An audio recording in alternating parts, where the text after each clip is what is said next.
Chapitre 3. Loin dans la forêt, 50 777. Dans les souvenirs d'une vie, il y a toujours certains instants, certains jours, qui restent gravés plus nettement que les autres. Il y a aussi des pans entiers de notre vécu qui semblent disparaître à tout jamais, dans les limbes. Enfin, je dis ça, c'est vrai pour moi, c'est vrai pour toi et pour tous les membres de la famille, mais pour ceux de la colonie qui avaient subi la cérémonie de l'implantation du péricèphe, je pense que c'était différent. Enfin, je suppose, je ne l'ai pas vécu. En tout cas, la journée que je viens de te raconter fait partie de celles qui ont été un jalon dans mon histoire. Après ce rapprochement avec ton père, nous ne nous sommes jamais éloignés beaucoup l'un de l'autre, tant qu'il est resté dans la colonie du moins. Nous continuions d'accompagner la bande de copains dans leurs excursions et y participions souvent de bon cœur, mais souvent aussi nous nous retrouvions simplement tous les deux, sans personne d'autre. Parmi les jours que je me rappelle précisément, il y a celui où Fahim m'avait dit de le retrouver dans l'atrium avant l'aube. J'avais essayé de programmer mon réveil, mais je n'avais pas réussi à m'en servir. C'était toujours maman qui le réglait pour moi, et elle utilisait son péricèphe pour ça. Finalement, j'étais tellement excité par l'idée de sortir de la maison en catimini avant même le lever du soleil que je me suis réveillé de moi-même à l'heure dite. Fahim devait m'emmener vers quelque mystérieuse destination. Dehors à la fraîche, j'ai frissonné avant de partir au petit trot vers le foyer. Fahim était déjà dans l'atrium quand je suis arrivé. Il semblait heureux et excité que je sois venu. « Tes parents étaient d'accord ?» il a demandé. « Je n'aurais rien dit. Ce n'est pas dangereux ce qu'on va faire. »« Non, pas du tout. Mais garde plutôt tes chaussures. Nous allons marcher beaucoup ce matin. » J'avais déjà ôté une sandale. Je l'ai récupérée. « Bon, on y va ?» il a demandé. « On ne mange pas quelque chose avant de partir ? On est pressé, on mangera en chemin. » Il avait toujours de ces airs un peu mystérieux, comme s'il savait ou comprenait des choses que le commun ne pouvait entendre. Ça aurait pu être un peu agaçant, mais comme il le faisait sans affectation, à moi ça me donnait plutôt envie de pénétrer dans son monde et d'en faire partie. Il laissait toujours la porte ouverte à qui voulait la franchir. Ce jour-là, nous sommes partis d'un bon pas. D'abord sur les sentiers que nous empruntions régulièrement pour aller jouer, puis à un moment il a quitté les chemins connus pour suivre des traces d'animaux dans la végétation. Ensuite, nous avons crapahuté encore plusieurs heures, la plupart du temps sans suivre aucun tracé particulier. Il avait l'air sûr de lui, mais moi j'étais partagé. « C'est encore loin ?» je lui ai demandé plusieurs fois. « Tu verras », c'était toujours la même réponse. Comme la marche durait encore et encore, j'ai fini par lui demander comment il connaissait le chemin. Il a répondu qu'il ne connaissait pas le chemin, mais qu'il savait où il allait. Là, j'ai eu vraiment peur. « Mais on n'a pas de péricèphe !» J'ai dit ça parce que les implants cybernétiques que les membres de la colonie se faisaient greffer derrière la tête à l'âge de 7 ans pouvaient faire office de système de localisation grâce à des accéléromètres. Avec ça, ils ne se perdaient jamais. Mais nous, on avait 6 ans. On n'avait pas de péricèphe. « Laisse les péricèphes, il m'a répondu avec assurance. On n'a pas besoin de péricèphe pour savoir où on est. » « Et comment tu peux savoir ? Tu dis n'importe quoi !» Je m'énervais. Mais il est resté calme. Il m'a parlé pour m'expliquer. Quand tu es chez toi à la colonie, tu sais où tu es. Je veux dire, si tu es dans ta chambre, tu sais que c'est ta chambre. Si tu es dans l'atrium, tu sais que c'est l'atrium. Tu n'as pas besoin de péricèphe pour ça. Et alors, j'ai fait.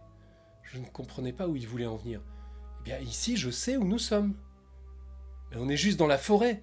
Comment tu peux savoir où on est ? Tu vois la couleur de la terre, là ? Et cette espèce d'arbre avec ses feuilles longues et ces petites fleurs rouges qui poussent dans l'ombre. Et tu sens l'odeur de l'air ? Et tu entends les bruits des animaux ? J'ai regardé, j'ai écouté, j'ai inspiré, mais tout ça pour moi c'était du pareil au même. Tu comprends ? Il m'a demandé. Tu veux dire que tu sais où on est parce que les plantes et tout ça ne sont pas pareilles ici et ailleurs ?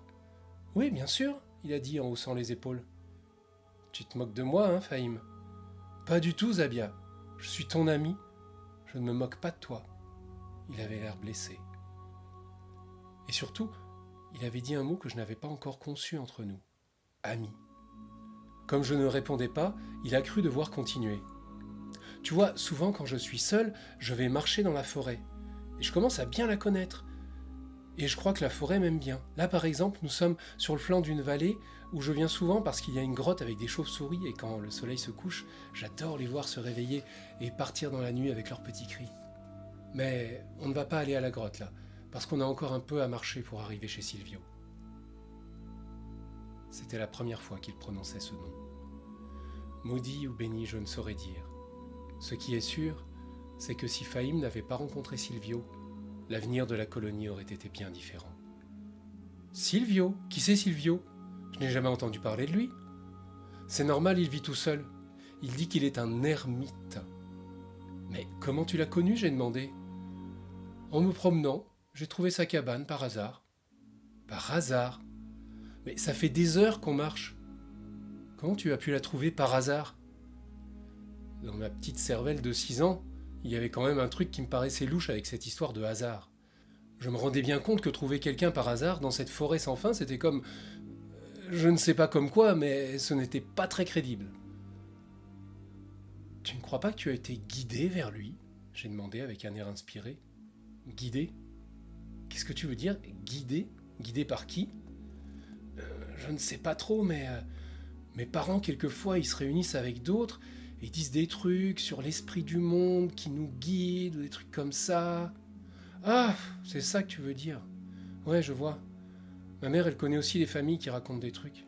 Ils disent Dieu pour parler de je ne sais pas trop quoi, c'est bizarre. Mon père, il dit que c'est des conneries. Fahim avait dit un gros mot que je n'aurais jamais osé prononcer.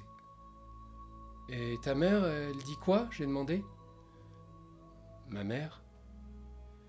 Fahim s'est arrêté de marcher. D'abord, il m'a fixé, puis son regard a glissé sur le côté, perdu dans la verdure, comme s'il voyait une scène lointaine et éprouvante.